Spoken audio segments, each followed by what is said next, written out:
আজ সন্ধ্যায় আমার মেয়ে বলল আম্মু ঝাল ঝাল কিছু বানিয়ে দেন। তো কি করা যায়? মা হলে কত কিছু বুদ্ধি বানাতে বের করতে হয়। তো মুড়ি দিয়ে চলেন একটা রেসিপি শুরু করা যাক। আসসালামু আলাইকুম।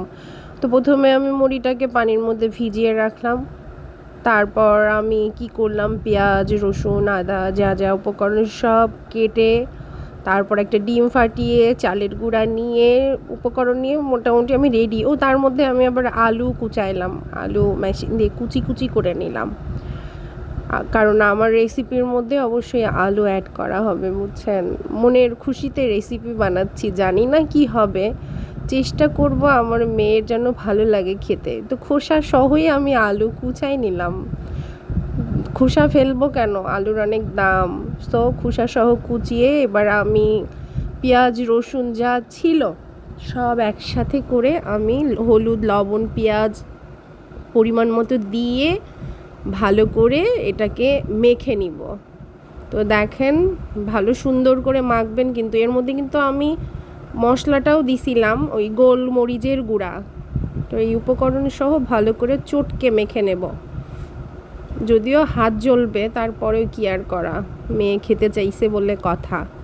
তো ভালো করে দেখেন চটকায় মাখাইতেছি। তো মাখানো শেষ হয়ে গেলে এর মধ্যে আমি চালের গুঁড়া দিব। চালের গুঁড়া দিয়েও এটাকে খুব ভালো করে মাখাবো। তারপর ডিম দিলাম, ডিমটা দিয়েও ভালো করে মেখে নেব। মাখা যত ভালো হবে মনে হয় খাবারের টেস্টটাও তত বেশি ভালো হবে। তারপর আমি ওই ভিজানো মুড়ি ছেঁকে আমি এখন এর মধ্যে দিয়ে এটাও খুব ভালো করে চটকে মেখে নিচ্ছি।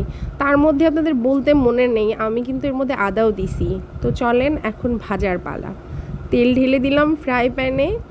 এটা কিন্তু আমরা অনেক মৃদু আঁচে ভাজবো, অনেক বেশি জাল মানে হিট হলে এটা কিন্তু পুড়ে যাবে, ভিতর কাঁচা থাকবে। তো খুব লো হিটে আমরা এটাকে ভাজবো। তো দিলাম কড়াইয়ের মধ্যে, দেখেন অবশ্যই খেতে মজা লাগবে, যদিও আমার মেয়ে বলছে আম্মু মজা লাগবে। তো দেখেন একটু লাল লাল করে ভাজতেছি, দেখেন কি দারুণ একটা কালার আসছে। অবশ্যই কিন্তু লো হিটে ভাজবেন, না হলে কিন্তু এটা ভেতর কাঁচা থাকবে, আর সাবধানে ভাজবেন। তো আমার ভাজার প্রসেসিং চলতেছে, আর এদিকে তো আমার ছুচনি মেয়ে দাঁড়ায় আছে খাওয়ার জন্য। আমি ভাজতেছি। হ্যাঁ দেখেন সব কিছুই মোটামুটি ভাজা হচ্ছে। আমি এবার উঠাই ফেলতেছি, পাত্রের মধ্যে উঠাবো।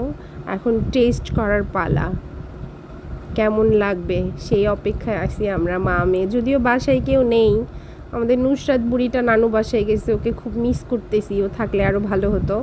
তো এখন আমার মেয়ে খাচ্ছে, সাথে আমিও খাচ্ছি। এটা হচ্ছে আমার রান্নার ফাইনাল লুক, আর খাবারটা অবশ্যই মজা হয়েছে। আর আমার মেয়ে যেহেতু বলছে মজা হয়েছে, তো আলহামদুলিল্লাহ।